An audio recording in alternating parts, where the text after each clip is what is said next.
Olá, amigo e amiga do programa Interação. Nossa conversa de hoje é com Marcelo Maineri, sócio e advogado da Maineri Consul, que é especialista em direito trabalhista e previdenciário. Marcelo, muito obrigado pela sua participação aqui em nosso programa. Eu agradeço. Marcelo, vamos começar explicando um pouco da estrutura da legislação trabalhista aqui no Brasil. Ela é muito burocrática, é pesada, ela é competitiva. Quais as especialidades que vocês defendem? O seu escritório, ele vai pela parte do empregador, do empregado ou ambas as partes?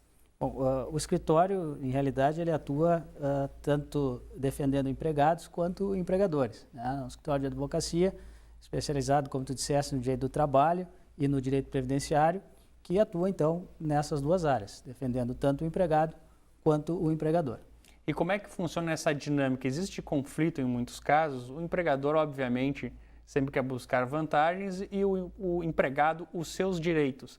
Aliás, explica um pouco para a gente assim, os direitos básicos. Como é que funciona aquelas pessoas que querem reclamar os seus direitos e como as outras partes, as partes que querem se defender, como é que funciona essa mecânica e também quais são os seus direitos básicos? A legislação trabalhista ela é da década de 40, né? Ela nasceu com Getúlio Vargas, a CLT, que nada mais é do que uma compilação, né, de todas as leis trabalhistas que existem. Elas são aglutinadas, então, nisso que se chama hoje de CLT. A famosa CLT, que é o Código Legislação Trabalhista. Né? Isso se chamou assim, né? E ali, então, estão todas as leis agrupadas que regulamentam o contrato de trabalho, o contrato de emprego. Hoje, com a ampliação da competência da Constituição Federal, as relações de trabalho, né, em geral, não necessariamente apenas uma relação de emprego. E como é que é possível se prever tudo, principalmente numa legislação de mais de 70 anos? Será que não mudou muito o mundo e as condições da economia, a dinâmica da economia? Sem dúvida nenhuma. Apesar do curto espaço de tempo, se nós formos pensar no direito em si, 70 anos é um espaço pequeno, mas hoje, com a dinâmica, né, da atualidade, 70 anos acontece muita coisa, como de fato aconteceu muita coisa. Então, há sim aspectos em que a CLT deve ser modernizada, isso é inegável, mas em outros muitos aspectos ela já foi modernizada pela jurisprudência, pelas decisões dos tribunais que procuram então adequar a legislação ao seu tempo, né? Eu acho que é importante a gente explicar para o pequeno empresário, principalmente, que nos assiste, e também para o trabalhador, que são as duas partes interessadas, o que é esse caso da jurisprudência? Conta para a gente um pouco o que isso favoreceu ou o que isso interfere nessas relações. A jurisprudência nada mais é do que decisões consolidadas dos tribunais superiores, né, em um mesmo sentido. A determinada questão chega ao juiz, o juiz analisa e entende que naquele caso a questão deve ser decidida daquela forma. Isso acontece repetidas vezes, né, até porque a gente tem demandas muito similares ou com situações jurídicas parecidas. Isso chega aos tribunais através de recursos e de tanto chega lá, em determinado momento, o Tribunal Superior do Trabalho, que é a autoridade máxima na Justiça do Trabalho, diz, olha, esta questão deve ser decidida dessa forma. É uma orientação aos demais juízes dos tribunais regionais e os juízes de primeiro grau, aqueles que fazem as audiências para o telespectador entender, de que eles devem, então, seguir aquela linha de entendimento naquele determinado caso. Sim, passam a ser decisões que se tornam referências a demais juízes ou demais causas. Exato. Tem condições parecidas. Exato. Não, porque infelizmente a legislação, como tu disseste, não tem tempo de se adequar com a velocidade que se exige, né? Então quem tem que acaba fazendo isso são os juízes, né? Acabam então adequando, tendo que decidir, porque ele não pode se eximir de decidir, ele tem que apresentar uma decisão. Então ele vai fazendo, vai construindo o direito, vai, né, modernizando, vai atualizando aquilo que a lei, infelizmente, não consegue acompanhar. Importante para que as partes que estão nos assistindo compreendam como é essa estrutura do direito trabalhista e da justiça trabalhista. Você comentou com a gente, agora há pouco, a questão do juiz de primeiro grau. Quais são essas instâncias? Como é que se inicia o processo? Onde é que se entram os advogados? Enfim, quais são todos os agentes envolvidos nesse Perfeito. tipo de... Oportuna a tua pergunta, eu vou tentar esclarecer isso em breves palavras. A Justiça do Trabalho é uma justiça especializada, prevista na Constituição Federal, a sua competência, o que ela deve julgar no artigo 114, e então ali se criou, né, a Justiça do Trabalho. Ela existe em primeira instância, como todas as justiças, em segunda instância, que são os tribunais regionais, e uma terceira instância, que é o Tribunal Superior do Trabalho. Ainda assim, há exceções, que podem chegar ao Supremo Tribunal Federal quando houver alguma ofensa à Constituição Federal. Então, a demanda, o trabalhador procura um advogado particular, ou seu sindicato de classe, que tem a obrigação de prestar assessoria judiciária gratuita. O Estado também oferece alternativa? Não, infelizmente não. O Estado... Na Justiça do Trabalho, a única alternativa gratuita do trabalhador, se quiser que acompanhe o seu processo por um advogado, se quiser seu processo seja acompanhado por um advogado, é a busca do sindicato de classe. E no caso dos empreendedores, só o advogado privado? Sem dúvida. Os empreendedores, o patrão, quem toma o trabalho, esse normalmente procura um advogado privado. Muito embora existam os sindicatos de empresas, os sindicatos patronais, as categorias econômicas. Mas normalmente esses sindicatos não oferecem um serviço gratuito, oferecem escritórios conveniados, que indicam, olha, procure o fulano, o doutor fulano. Sim, através do volume fazem condições mais propícias. Mais propícias para o empresário poder buscar esse atendimento. E normalmente é um atendimento, eu diria assim, até mais adequado, porque com a repetição das demandas, acaba que aquele escritório conhece melhor determinadas matérias dentro daquela categoria econômica. E Marcelo, essas discussões que nós falávamos da evolução da CLT ou na não evolução, você trouxe a questão da jurisprudência para colaborar nesses processos. A gente teve aí, neste ano que passou, o ano de 2013, uma discussão muito acirrada, que foi até de certa forma uma polêmica, que é a questão da inclusão de uma categoria que estava desguarnecida do ponto de vista trabalhista, que era a categoria das domésticas. Como é que funciona? O que mudou? Onde é que elas estão inseridas e quais os efeitos que podem acarretar essa evolução da CLT? Não, oportuna pergunta também. Na verdade, a categoria das domésticas, ela sofreu uma discriminação enorme quando da Assembleia Constituinte de 88.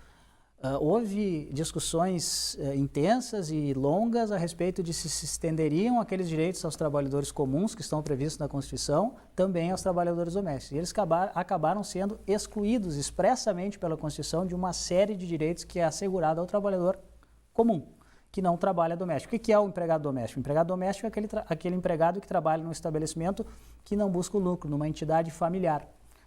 Essa é a diferença do trabalhador dito não doméstico do doméstico. O trabalhador que não é doméstico trabalha em uma empresa que busca o lucro, busca empreender. O trabalhador doméstico trabalha então para uma família, que não se resume a babá, a empregada doméstica, pode ser o motorista, o jardineiro, mas aquela pessoa que trabalha para uma entidade familiar em que não se busca o lucro. Esse era um projeto de lei, ele já se transformou em lei efetiva, já está... Todas as questões que foram debatidas estão já com a validação atuante? Não, este é outro problema. Em realidade, há uma discussão ainda, um projeto de lei que ainda se debate, há pressões de todos os lados para que se modifique no sentido A, no sentido B. Há discussões abertas, inclusive o próprio Congresso Nacional, se não me equivoco, encomendou um parecer ao Tribunal Superior do Trabalho, aos ministros que compõem o Tribunal Superior do Trabalho, para saber a opinião deles a respeito da lei, o que deve ser alterado, o que pode ser melhorado. Então isso está a caminho. Está sendo discutido e felizmente está havendo essa consulta. Agora, um dos principais problemas que eu enxergo nesses trâmites da legislação trabalhista talvez seja a falta de liberdade entre a discussão das partes. Ela me parece muito rígida. Pegando esse exemplo das empregadas domésticas, que me parece que realmente era uma categoria que estava sendo tratada de forma diferente do trabalhador ou dos demais trabalhadores de outros setores, essa questão acarretou também alguns problemas para os próprios trabalhadores. Eu acompanhei diversos casos de empregadas domésticas que muitas delas não têm família ou a família vive em locais distantes, como o interior, e que elas, num determinado momento, ou seja, da aprovação ou não da lei, elas teriam que sair das casas onde elas viviam com comida, roupa, teto, e teriam que sair para locar casas, ou seja, viver de aluguel, um custo adicional, uma vez que elas até então não tinham, e que os patrões, a partir do momento da ameaça, digamos assim, da aprovação do projeto de lei, tivessem que deixar de ter essas trabalhadoras morando na sua residência por causa do adicional noturno, que eu acho interessante que você explicar também, e a questão do adicional de horas extras. também acho importante explicar essa questão de quantas horas extras não são indeterminadas, por mais que você pague, correto? Não, perfeito. Sempre que há uma nova lei e há discussões, isso foi muito debatido na imprensa, não é? Há alguns fantasmas que se criam, algumas coisas que se dizem e que não estão no papel. Em realidade, o empregador doméstico não precisa temer. Agora eu vou ter a minha empregada aqui dentro de casa 7 dias por semana, 24 horas por dia, quanto de hora extra eu vou ter que pagar? Quanto ela está dormindo, quanto ela está tomando banho, fazendo as refeições, ela não está trabalhando. Ela não tem direito à hora extra. Ela vai ter efetivamente se ela for acordada no meio da noite porque a criança, o bebê, está com dor de barriga. Perfeito. E ela teve que trabalhar. Bom, isso tem que ficar anotado num livro-ponto, esse é o aconselhamento, muito embora não haja obrigatoriedade, mas isso que se aconselha para quê? Para que se efetivamente se extrapolar a jornada legal limite, para que então se tenha o controle dessas horas. E qual é a jornada legal limite? 44 horas semanais ou 8 horas diárias. São 2 limites, 8 por dia ou 44 na semana. E o quanto que você pode pagar de horas extras a mais no dia? Em realidade, da mesma forma que o trabalhador comum, se o limite de horas extras é de 2 horas diárias. Ou seja, ele pode trabalhar 10 horas diárias 10 no horas. máximo. Ou, eventualmente, em caso de extrema necessidade, também mais do que isso. Mas não pode haver uma habitualidade nessa prestação de horas extras. Como o nome diz, são horas extraordinárias, não são horas ordinárias comuns. Isso é vedado pela lei. Trabalhando à noite, o adicional passa a ser de quantos por cento? De 20%, como o trabalhador comum. Não é? Salvo categorias diferentes que há negociação de sindicatos em que o adicional é maior. Mas, via de regra, do trabalhador doméstico, como não há sindicato patronal, não vai haver negociação, permanece o adicional noturno legal, que é de 20%. Marcelo, foi muito importante nossa conversa até agora, que já esclarecemos a quantidade de mão de obra que o empreendedor pode acertar com os seus funcionários, com os seus colaboradores, a questão de que se trabalhar à noite tem o adicional noturno de 20%. Entre 22 horas e 5 horas da manhã. Perfeito. E que o limite é 44 horas semanais. Isso. Eu gostaria de chamar o nosso intervalo e no próximo bloco a gente retomar essa discussão que eu acho que a gente ainda tem muito para avançar. Perfeito. Ok? Voltaremos em seguida, não saia daí.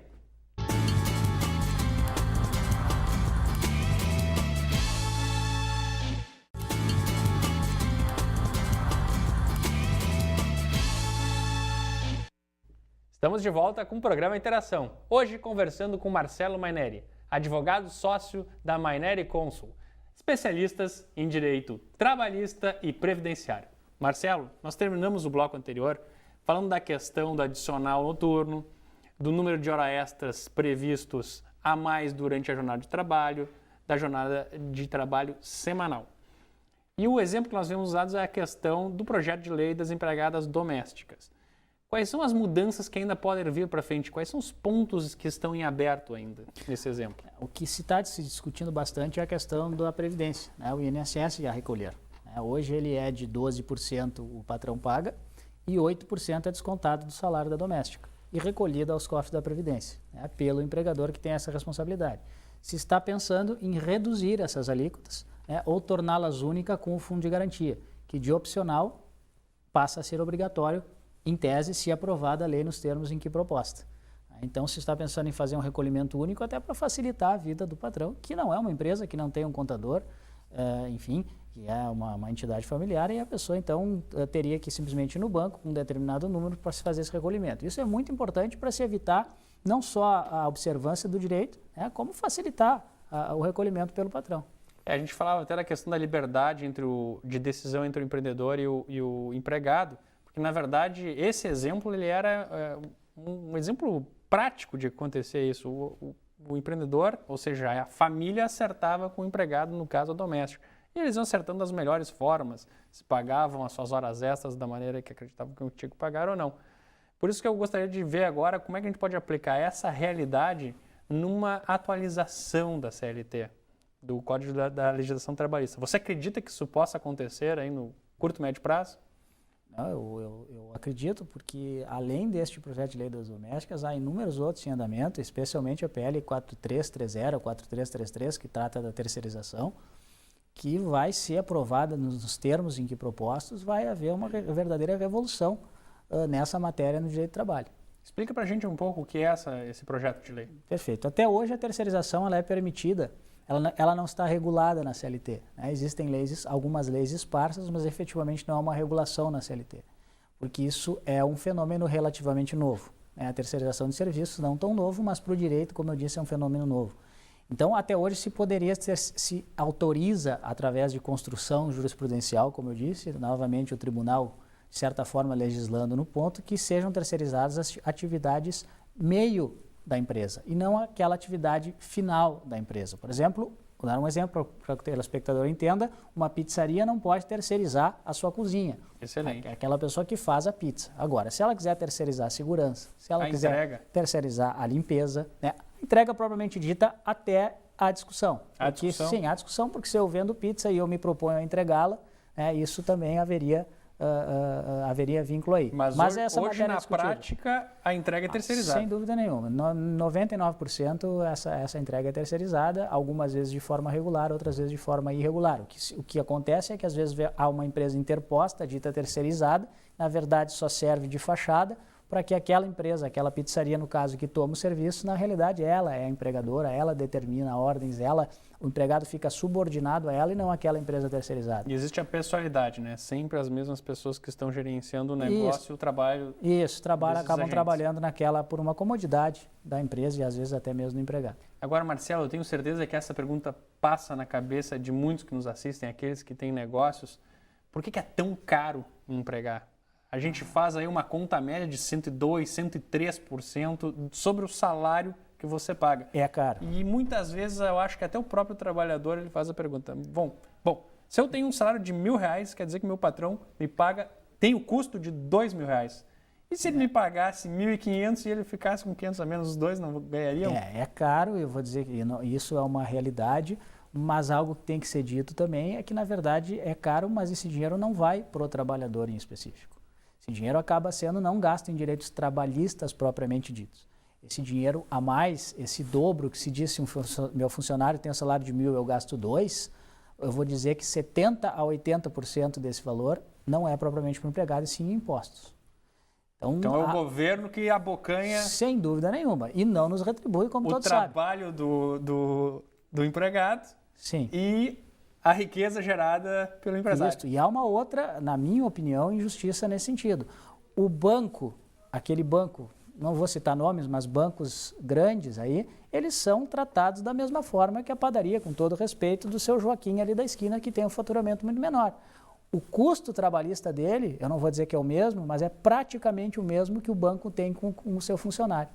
Então, eu acho que também aí a lei há de tratar, né, desigualmente, na medida das desigualdades, essas pessoas. Você conhece algum projeto de lei, não sei se enquadra na questão do projeto de lei da terceirização que você trouxe para a gente, ou algum outro projeto de lei que trate dessa questão de se onerar menos os encargos trabalhistas, e independente até do tamanho das empresas, eu acredito que se você desonerar, o empregado ganha mais e custa menos para as empresas, ou seja, a riqueza gerada fica no mundo da sociedade? De fato, desconheço. Que as propostas de que eu ouvi falar ou desoneram o empregador de forma com que esse benefício e reduzem o ganho do empregado, não é? Sempre em benefício, via de regra, do governo, né? Que é, em última análise, quem propõe, né, e quem faz as leis no Brasil, em qualquer lugar que haja um Estado organizado. E esse dinheiro vai para onde? Ou dizem que vai para onde? Dizem que vai para o Caixa, dizem que vai para o seguro, para o FGTS,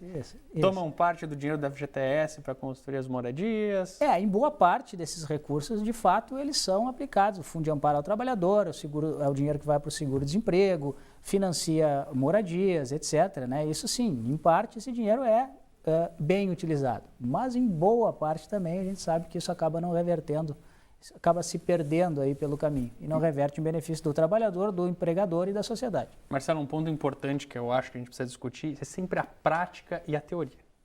Questão prática, vamos falar aí de uma empresa terceirizada, você colocou o exemplo das pizzarias, que eu acho que é um bom exemplo. Tem lá uma pizzaria que tem os seus próprios motoboys, aqueles rapazes que fazem as entregas, terceirizados, e tem uma outra empresa, uma outra pizzaria AB, que tem os seus próprios motoboys, ou seja, só entrega própria. Obviamente que um não tem o custo de todos os encargos trabalhistas, e o outro tem a questão do risco trabalhista. Como é que você vê essa relação entre os dois? Não é, às vezes, um benefício você tomar o caminho da terceirização, mesmo com o risco do que ter esse custo de dobro da operação do seu salário? Em primeiro lugar, eu vou te assegurar e vou assegurar aos telespectadores que aquele que não terceiriza ou que terceiriza o mínimo possível, o serviço dele é melhor. Certo. Primeiro ponto. Né? Segundo ponto, é mais barato terceirizar, sem dúvida nenhuma, né? Mas mais barato economicamente.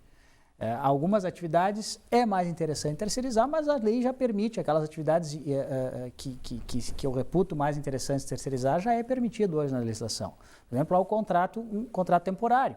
Há empresas que têm demandas maiores, por exemplo, que atuam no litoral no verão, e que não vão empregar alguém o ano inteiro com esse custo, quando só precisam desse acréscimo de mão de obra para determinado período, por exemplo, verão, veraneio. Uma temporada reduzida. Existe o temporário, existe o contrato temporário de trabalho, né? E existem outras hipóteses em que isso pode ser feito. Porque no final das contas, aonde acaba ocorrendo o valor final é no preço do produto, ou seja, quem paga somos todos nós. Você vai lá para essa pizzaria A, onde é terceirizada a entrega, provavelmente o custo da pizza vai ser menor e você não vai querer pagar o preço da pizza maior, certo? Sem dúvida. E nesse aspecto, o projeto de lei da terceirização ele acaba com o conceito de categoria, né? Se aprovado da forma em que está, vai permitir a terceirização de todo tipo e gênero no Brasil. Ou seja, iguala o mercado. Iguala o mercado. A concorrência começa a ficar no mesmo nível. Se terceiriza tudo, atividade fim, atividade meio, desde que a empresa que vai terceirizar seja uma empresa especializada. Vão surgir inúmeras empresas, nós não vamos mais ter o bancário, nós não vamos mais ter o metalúrgico, nós não vamos mais ter o comerciário, porque simplesmente, eu não tenho dúvida de se aprovado como está, essas empresas, os bancos vão terceirizar, essas categorias vão terminar. Para empresas desses segmentos? Qualquer segmento. Eu citei como exemplo, qualquer segmento. Então, hoje, se existe o bancário, ele vai ser terceirizado por uma empresa especializada, não vai ser mais enquadrado como bancário e vai perder todos os direitos que durante 40, 50, 60 anos se conquistou através de acordos coletivos entre sindicatos. Mas também tem de cair o custo dos produtos e serviços para o restante da sociedade como um todo. Assim como a tributação que se vai recolher em face desses contratos de emprego, que vai ser menor, porque certamente os salários vão ser inferiores. Hoje, o banco tem que obedecer um piso salarial. Havendo essa terceirização e deixando de ser bancário, não vai se ter que obedecer esse piso. Consequentemente, a arrecadação da Previdência Fiscal e todos os outros impostos incidentes sobre a folha de pagamento vão reduzir. E reduzir sensivelmente. Mas também vai ter a questão da redução do que você vai ter que pagar lá na frente. Correto? Você vai ter um número menor de aposentadorias, a não ser que se faça aposentadorias privadas. Em que sentido? Sabe? Não, na verdade, se vai seguir sendo empregado, se vai seguir contribuindo para a Previdência. Sem os pisos, no valor do salário que essa empresa terceirizada vai estabelecer. Não, em valores inferiores, portanto, o recolhimento vai ser menor. Certo. Então, o benefício fiscal, em tese, se fosse bem aplicado, será menor e o próprio poder de consumo do trabalhador vai ser menor, que vai ter o seu salário reduzido seguramente. Marcelo, você acredita que vai passar do jeito que está? Dificilmente eu vejo alguma coisa chegar no Congresso e entrar e sair da mesma maneira. Olha, nesse aspecto, felizmente, as centrais sindicais estão fazendo uma pressão muito grande e, neste caso específico, com razão. Às vezes se grita por muito, às vezes mas neste caso em específico, com razão. Inclusive foi solicitado pelo Congresso Nacional um parecer pelo governo, melhor dizendo, governo federal, um parecer dos ministros do TST a respeito da matéria, que foram categóricos em condenar esse projeto de lei. Marcelo, o tema ele é vastíssimo, a gente poderia ficar aqui pelo menos mais 2, 3 ou 4 programas tratando do assunto. Mas eu acho que nessa breve conversa, dentro do tempo do nosso programa, a gente conseguiu tratar sobre uma maneira mais superficial da questão e 2 projetos polêmicos, projetos de leis, como o da empregadas domésticas e a questão da terceirização. Quero agradecer muito você ter dividido aqui todo o seu conhecimento conosco e com nossos amigos do programa Interação. Muito obrigado. Muito obrigado também a você, amigo e amiga do programa Interação. Nos acompanhe também através das redes sociais, pelo Facebook da página Programa Interação ou também pelo Twitter no Gustavo_N.